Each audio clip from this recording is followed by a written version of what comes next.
ئەم کاتتان باش.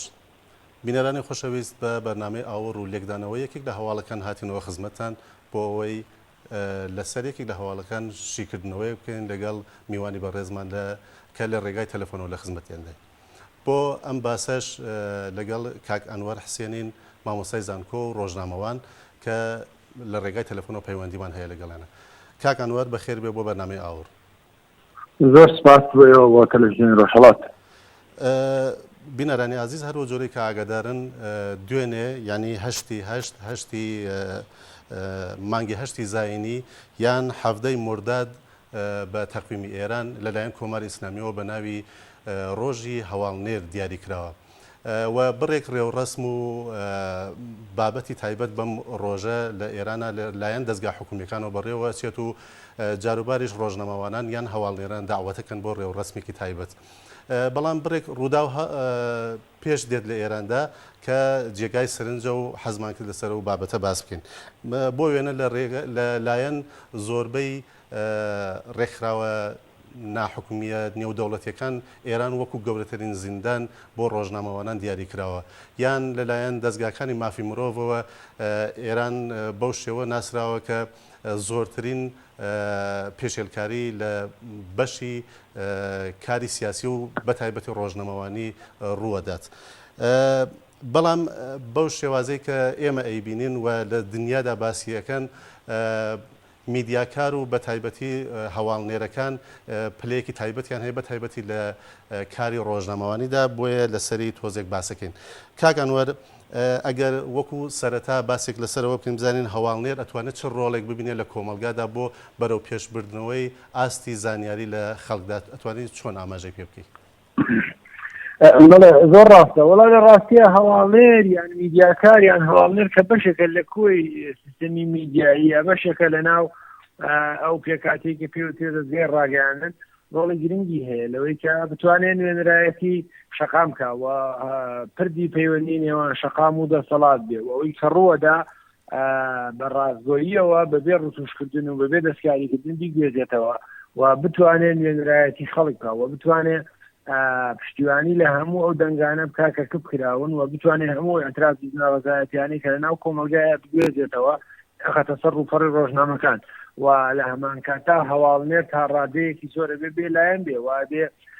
ئەوە لەبەر چاوبگرێ پرەنسیپەکانی کاری ڕۆژنامە نووسی لەبەر چاوبگرێگەن نەکەوێتە ژێر تەسیری لایەنێکی ترەوە لە بەرامبەر هەر مەواضعێکی مادی یا معنەوی یا سیاسی بۆیە یعنی هەواڵنێرەوەی کە کەسایەتیەکی ڕۆژنامە نووسی شارەزای پرۆفشناڵ بێ و بتوانێت تعدیل لە خواستەکانی کۆمەلگا بکە و پردی پەیوەندی نێوان خەڵک و دەسەڵات بێ و لە هەمان کاتا چاوپۆشینەکە لە هەموو ڕووداوانەی کە لە ناو کۆمەلگایە ڕووە دەنجا لەلایەن دەسەڵاتە لەلایەن دادگاوەیە لەلایەن هێزە سیاسیەکانەوەیە بۆیە هەواڵنێر وەکو بەشێک لە کۆی سیستەمی میدیایی وەکو بەشێک لە سیستەمی دەستگای ڕاگەیاندن بە پەیوەندی بە وابەستگی هەیە بە شتێکەوە کە پێوترێت دەسەڵاتی چوارەم کە پێویستە چاودێر بێ بەسەر حکوومەت و پەرلەمان و دامودەستگا قەزایی سیاسی یاساییەکانەوە و لە هەمان کاتا داکوچی لە ماف و ئارەزوو خواستەکانی خەڵک بکە و چاوپۆشی لە هەموو ڕووداوانە نەکەکە دەبنە مایەی پشێوی لە کۆمەلگایە دەبنە مایەی نامەتی بۆ خەڵک و لە مەسەلەکانی بۆ نمونە گەنگەڵی و لە ناشەفافی ناعەدالەتی و لە زەبروزەنگ و لە ستام و لە نادادوەری هەموو ئەوانە ئەو هەواڵنێرەکە توانێت ڕۆڵ و دەور و نەخشی هەبێ لە گواستنەوەی ئەوانە وەخستنە ڕووی ئەوانە بۆ ناو میدیا و دانانی کاریگەری لە ناو کۆمەلگایە. کاک ئەنوەر بێلایەن بوون چۆنە یعنی ئەو سنوورە چۆن دەتوانین دیاری بکەین کە کەسێک کە هەواڵنێرە بتوانێت بێلایەن بێ و لەو ڕێگایە نەترازێت؟ وەڵا لە ڕاستیە دوو خاڵ هەیە. یەکیان لە ناو سیستەمە سیاسیە دیموکراسیەکان و لە ناو سیستەمە سیاسیە لیبراڵەکان و لە ناو سیستەمانەی کە بەڕەسمیەت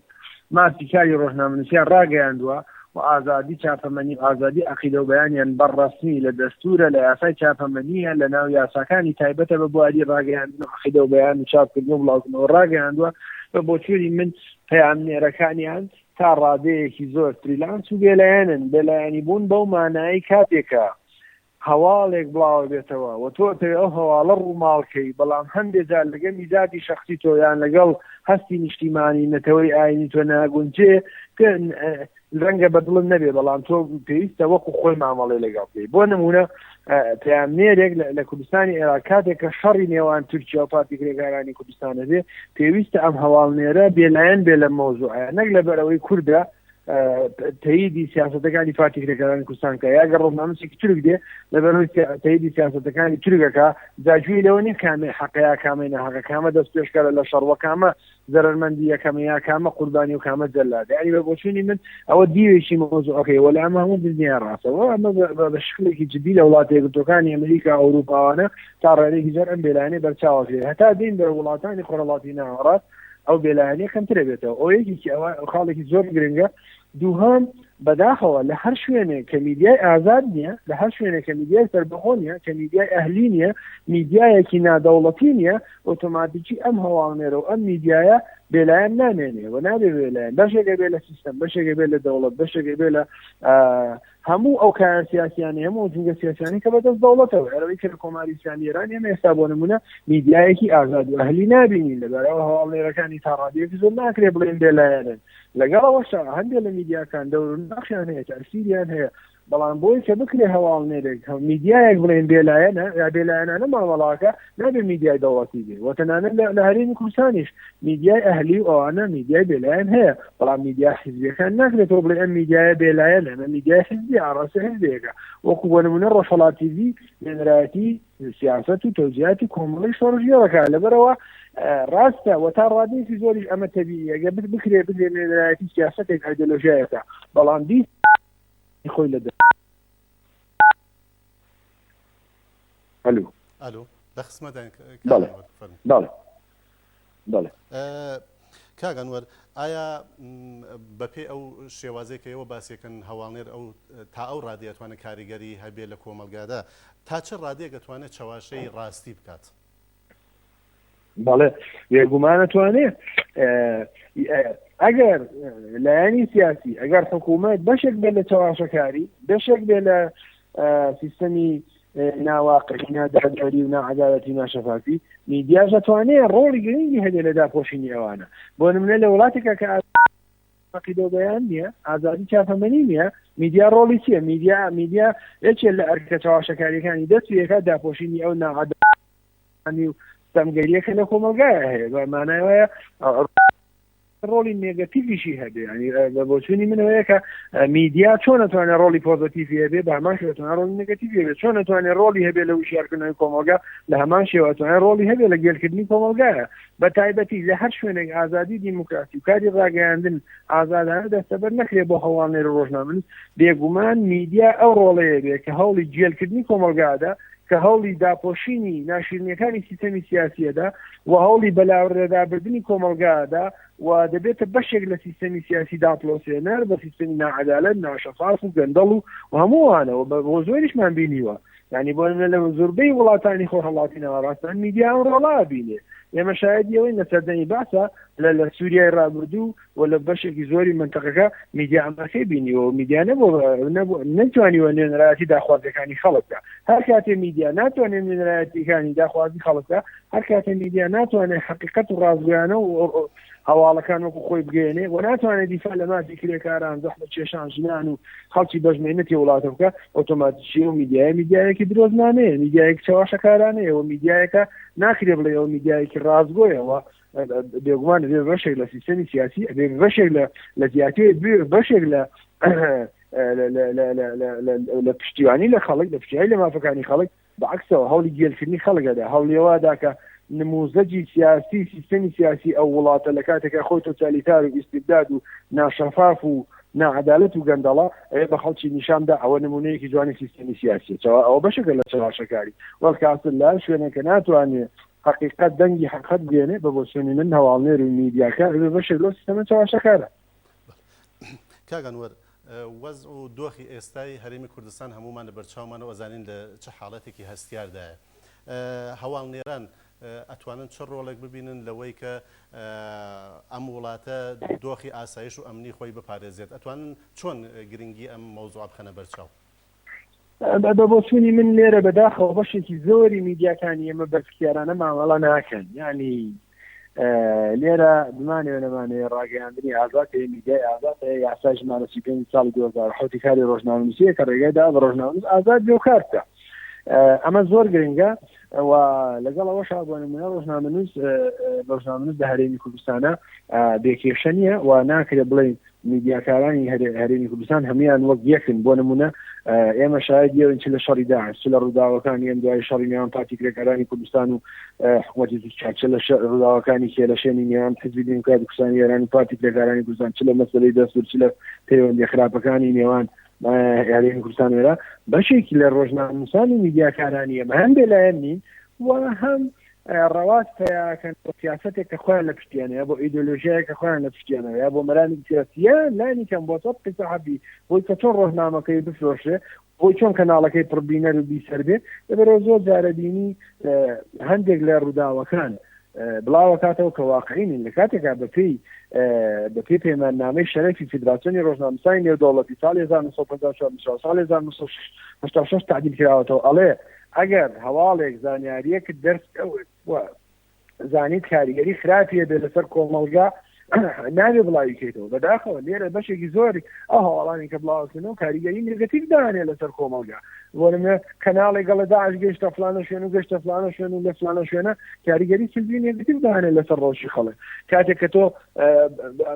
میدیای هەواڵەکان وا بڵاوکاتەوە پارتیکرەکانانی کوردستان چۆتە پاڵ خەڵک بۆیە تورکیا تۆ بارانی و مانچخانەکە ئەوە جۆرێکە لە ڕەواجپێدیانی کوردستانە سەر ئەو خاڵانەی کە بەدەستی هێناوە سەر ڕۆڵی هەبووە لە وشارکردنەوەی کۆمەلگا سەرانەوە بەڵام لامان کە دەبیوی نێگەتیڤیشی هەیە تا ناکرێت بڵین میدیا لە هەرێمی کوردستانە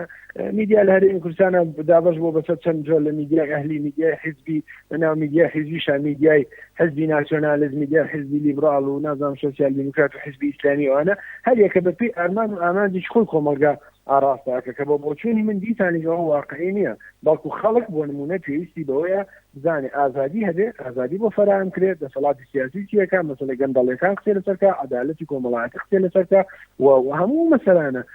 بەداخەوە بەشێکی زۆر لە میدیاکانی هەرێمی کوردستان لە کۆی 1200 کەناڵی ڕاگەاندن لە هەرێمی کوردستان 800 بۆ 900 کەناڵ بەدەستی ئەحزابی سیاسی و بەدەستی حکوومەتەوەیە کە ڕێژەیەش کەم لەوانە لە دەرەوەی حکوومەت میدیای نادەوڵەتی میدیای ئەهلی و ئازادن بەڵام هەرکەم لە میدیای ئەهلی و ئازاد و میدیای ڕابردووی ئۆپۆزیسیۆنەوەیە بەشێکی زۆر لە بەرپرسیارەتی میدیا هەواڵەکانی میدیا نەکەوێتە سەرشان بە بۆچوونی من لەوەش خراپتر ئەوەیە کە سوسیال میدیا لە هەرێمی کوردستانە ڕۆڵێکی هێزگار نێگەتیڤی بینیەوە بەداخەوە مەسەلەی پیج و ئەکاونت و فەیسبوک و هەموو جۆرەکانی میدیا سوسیال میدیا ڕۆڵێکی هێزگار نێگەتیڤ و خراپیان بینیوە لە تێکدانی سایکۆلۆژیای خەڵک لە بڵاوکردنەوەی هەواڵی درە بنەما و ناڕاست و درۆزنانە لە تێکدانی ڕۆژی سیاسی لە هەرێمی کوردستان لە دەخاڵەتبوونی دەستی دەرەچی لە دەخاڵەتبوونی دەستی نەیاری هەرێمی کوردستان و لە نێوانی نێوانی بە بۆچوونی من ڕۆڵێکی هێزگار نێگەتیڤی بینیوە ئەگەر لە ماوەیەکی کورتە کاک ئەنوەر ئاماژە بەم بابەتە بکەی بەم پرسیارە ئایا هەر ئەو هەڵانەی کە ڕووەدا یان ئەو شێوازە بەکارهێنانی کاری هەواڵنیریە کە باسیەکەی لە نەزانینە یان لە سنووردار نەبوونە ینی سنوورێک دیاری نییە بۆ هەواڵنێرەکان یان ئەوەی کە بێلایەن نین کامیان هەرچەند تۆ بەشیت کردەوە بەڵام ئەگەر ڕوون ئاماژەی پێ بکەیت دروستە بە بۆچوونی من بەشێکی لە نەزانینەوەیە کە ئەوە تا ڕادەیەکی زۆرە پێ چاپۆشی لێ بکرێ بەڵام بەشێکی زۆرتر لەوانە بەزانینەوەکرێ بە مەرانی سیاسی بە مەرانی ئیدۆلۆژی بە مەرانێک و جێبەجێکرێت بۆی ئەمە زۆر خەتەرە هەواڵێک وا مامەڵی لەگەڵەکەی کە بە زەرەری نافسەکەتەوە بە قازانجی دوژمنەکەتە هەواڵێک وا مامەڵی لەگەڵەکەی کە خەڵکی پێچەوە شاکێ لە کاتێکە خودی هەواڵەکە وانە یعنی هەر هەواڵێک بۆ نمونە هەواڵێک کە بریتی بێت لە 200 وشە ئەگەر بیرێت دەستدی دوو میدیاکاری جیاواز بە دوو تێڕوانین دوو ئایدۆلۆژیا جیاواز ئەتوانێت بە جۆرێکتر دایڕێژێ وەحاصل ئەکرێ بۆ نمونە لەو وەکو نمونە بێنایەوە بۆ نمونە لەو شەوانەی کە لە ڕابردوو ڕاویداوە میدیای گەڵەوە پارتیکرێکەکانی ئینسان چۆتە پاڵ خەڵک بۆیە فڕۆکەکان بەردەمالیان کردو ئەمە ئەگەر واقعەتیشی هەبێ ئەگەر ڕاستیش بێ میدیا نابێ وا مامەڵ لەگەڵ هێزێکی کوردی بکە وەڵەستمەوە نییە کە ئەوە دیفاع لە پاتیکرەکانی کوردستان بەڵکو مەسەلەکەوەیە کە تۆپبارانی منتەقەکان لە دەیان شوێن و سەدان شوێن کراوە کە خەڵکی مەدەنی بارەگای پاتیکرەکانی چونچە مەبەستمەوە میدیایە کە بم شکڵە هەواڵەکە داڕێژێ یان هەواڵنووسێک بەم شکڵ هەواڵەکە نووسێ مەبەستمەوەیە کە هەرەوەی کە زەنا بدوێت ئەتوانێت بە جۆرێک ئاراستی هەواڵەکە بکە کاریگەری نێگەتیڤ لەسەر خەڵکدانێ و بە قازانجی نارەکانی هەرێمی کوردستان یا بە قازانجی من هەرێ فەرم بە جۆرێکی تر قسە بکەم کە ڕەنگە قسەکانم لە بۆچوونی لایەنێکی ترا بیا لە بۆچوونی بەڵام واقعەوەیە کە من شتێک بڵێم کە بە قازانجی خەڵک بێ کە بە قازانجی ڕاستگۆی و حەقانەت و بەشێک بێ لە پرەنسیپەکانی کاری میدیایی و بەشێک بێ لە پرەنسیپە ئەخلاقیەکانی کاری ڕۆژنامەنووسی چەنە یاسای هەیە چەنە کۆتوبەندی یاسایی و قانونی و نێودەوڵەتی هەیە کەمترە لەو ڕێوشوێنە یاساییانەی کە بریتە ڕەتی هەیە بە ئیتیکەوە بە ذاتەوە بە ئەخلاقیاتی پیشەیە ڕۆژنامەنووسەوە ڕێگانەدا بەخۆی ئەمە بکە و ئەمە نەکا و ئەمە نەبەزێرێ و ئەوە نەڵێ بەڵێ کاگانوە وەکو دوایین پرسیارم هەرچەندە سەرەتایشەوە بڕێک خاڵمان ئاماژە پێکرد لە وەزیەتی یان دۆخی ئێران و وەزیەتی هەواڵنێرەکان وەزیری فەرهەنگ و ئێرشادی ئیسلامی ئێران کە ئەوان ڕێگادەن بە هەواڵنێران و بەرپرسی سەرەکین لەم بابەتەوە باسیەوە کاکە ئاڵێ مەمنوع القەلەم بوون لە ئێران کاری ئێمە نیە و ئێمە هیچ بەرپرسیارەتێکمان لەسەر شانی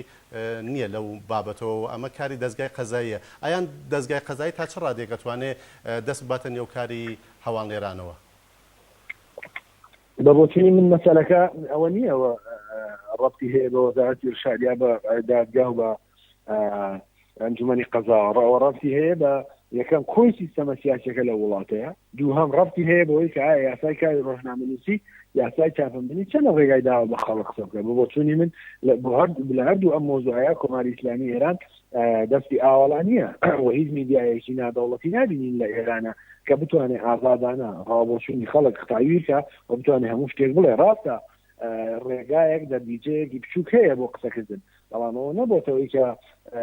ئەگەر بێت و بەراوردی ئێران لەگەڵ بۆ نمونە بەراورد گەین بە تورکیا جیاوازی زۆرە بەراوردی ئێران بکەین لە وڵاتی ژووک و فەڕەنسا بە بۆچوونی من جیاوازیەکان ڕێسمان و ئاسمانە بۆیە بە بۆچوونی من مەسەلەکە ڕەبتی نییە بە قەزاوە ڕەبتی هەیە بەسی کۆی سیستەمە سیاسیەکەەوە تا چەند بێ ڕێگابدا بە ئازادی کاری ڕاگەیاندن و ئازادی عەقیدە و بەیان بۆ منە لە ماوەی ڕابردوودا ئەمە شایەدی هەوەین دەیان ڕۆژنامە و گۆڤاری کوردی داخراوە کە تەنها گۆڤاری ئەدەبی گەنجان و لاوان و جوانان بوون لەناو خودی تاران و وڵاتانی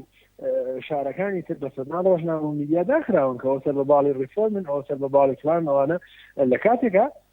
بە پێی یاسای کاری ڕۆژنامەنووسی لە هەموو دنیاە ڕۆژنامە نابێت دابخرێ و ڕۆژنامەنووس نابێت دەستگیر بکرێت ئەوە سەرەتاییترین مافەکانن بۆ ڕۆژنامەنووس و بۆ میدیاکار و بۆ کاری ڕۆژنامەنووسی و سەرەتایین پێناسەن بۆ ئازادی کاری ڕاگەیاندن و عەقیدە و بەیان و ئازادی چاپەمنی لە هەر وڵاتێکا کە پێوەرەکانی ئازادی پێهەڵسەنگێنی کە بەداخەوە هەم ڕۆژنامە داخرێت هەم ڕۆژنامەنووسە گیرێ لە ئێرانە مانایە پرەنسیپەکانی مافی ڕۆژنامەنووسی و ئەمە بەتەنها بریتی نییە بە یاسایەکی محەلی ئەمە یاسایەکی نێودەوڵەتیە فیدراسیۆنی کاری ڕۆژنامەنووسی IFJ ئەم پرەنسیپانی داڕشتەوە و مەسەلەکانی بە چ دەوڵەتێکەڵی کە ئازادی تایە ئازادیتیانە لەو لەخشەیە ساڵانە CPJ بڵاوی دەکاتەوە لەسەر ئاستی دنیاە بۆ نمونە ڕەنگی ئەو وڵاتانی کە ئازادی کاری ڕاگەیاندنتیایە باڵادەست و فراوانە ڕەنگی بۆ نمونە زەردی هەیە و لە هەر شوێنێک کە کاری ڕاگەیاندن و میدیا ینی ڕێگری بۆ دزە ڕەنگێکی ترە و هەموو وڵاتانی کە کاری ڕۆژنامەنووسیتیایە خراپە ڕۆژنامەنووسە کوژێ ڕۆژنامەنووسە گیرێ میدیا داخرێ ڕەنگی ڕەشە کە بەداخەوە کۆماری ئیسلامی ئێرانیش لەنا ئەوەیە بۆیە ینی ئەوە مەسەلەکەەوە نییە کە من بڵێم یا تۆ بڵێ مەسەلە پێوەرە و ئەستانداردە نێودەوڵەتیەکان پێیان وایە کە لە ئێرانە هێشتا ئازادی ڕاگەیاندن بە شکلێک نییە کە بتوانێت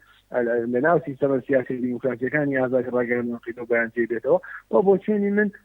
وا باشە کە ڕێگا بدرێ بە کرانەوەی ئازادی ڕاگەیاندن و عەقیدە و بەیان و خەڵک قسە بکات بنووسێ بوترێ هەموو ئەوانە لە ئیسلامی ئێرانە نەگەوەی کە ڕێگانە دێ بە ئازادی ڕاگەیاندن و عەقیدە و بەیان زۆر سپاس کاک ئەنوەر حسێن مامۆستای زانکۆ و ڕۆژنامەوان زۆر سپاس بۆ ئێوە زۆر سپاس